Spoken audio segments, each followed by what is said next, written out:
All right, welcome back to the Beast Game Podcast. This is a review for A Wrinkle in Time. It's directed by Ava Devernay. The writers are Jennifer Lee and Jeff Stockwell, and it's based on a book by Madeline Engel. It stars Storm Reed, Oprah Winfrey, Reese Witherspoon, Mindy Kaling, Levi Miller, and Derek McCabe. And it also has Chris Pine and Gugu Mbatha-Raw. And the synopsis is, after the disappearance of her scientist father, three peculiar beings send Meg, her brother, and her friend to space in order to find him. The movie starts off with Chris Pine's character. He has a family. Gugu Mbatha-Raw is his wife. They are both scientists. Chris Pine gives his daughter a talk about what's possible in love. They adopt a son. Then it goes a little bit forward in time where the children are older. And it turns out that Chris Pine's character, for one reason or another, has disappeared. So Storm Reed's character is very reserved and gets picked on in school. Her brother, who is played by Derek McCabe, is a very know-it-all child, and he's gifted.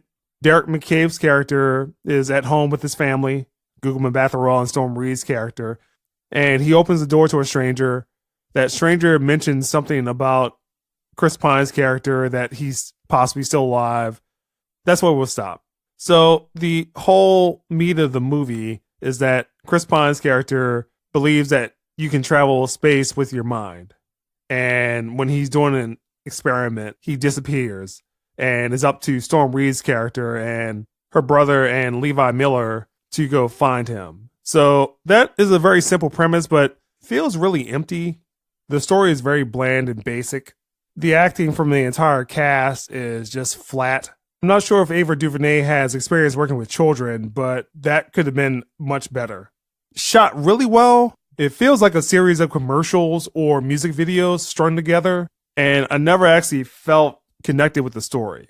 You have a lot of talent in the movie and also a lot of talent directing, but for a children's movie, this type of movie has been done several times over to much better effect. So I'm not sure what happened, but the movie is very dry. The special effects look pretty okay in the movie. However, the first time that you see Oprah, she is a giant sized person, and that is completely distracting. Bad choice.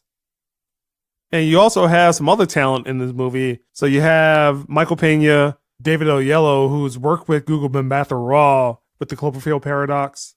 The story is just kind of strung together from snippets that, hey, well, you have to hit this beat. The first beat is that you have to have Storm Reed's character show that she's maladjusted. And then because her father is gone, that is the impetus to, now I need to go find myself. Now I take myself to this magical land. The next beat is that it's not about the destination, but it's more about the journey. Hey, you're going to this magical place, you're going to this magical place, going to this fantastical place, and oh wow, doesn't this all look cool? Because we spent a lot of money on CG. But again, with the story, the characters lack chemistry. The story threads are very weak.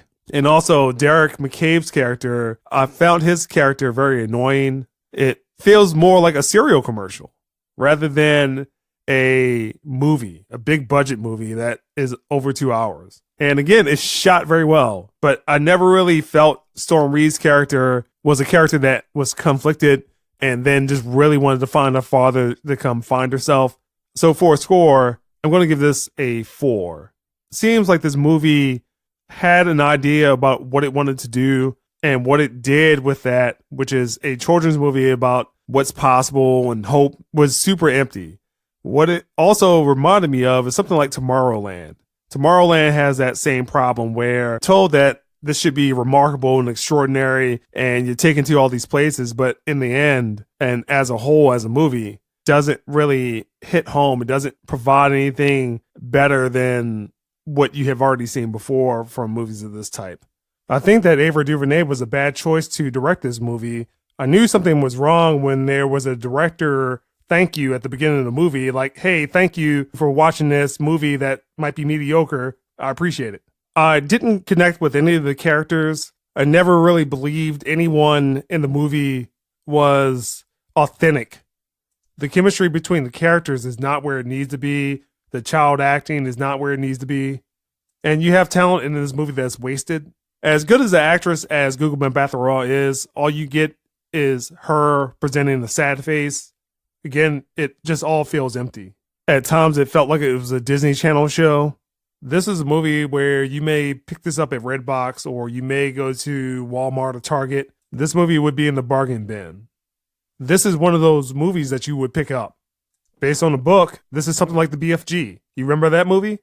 That's somewhere in the $5 bargain bin. This one will be as well. Maybe worth that much, but maybe not worth the price of a movie ticket. And that's the Beast Game Podcast.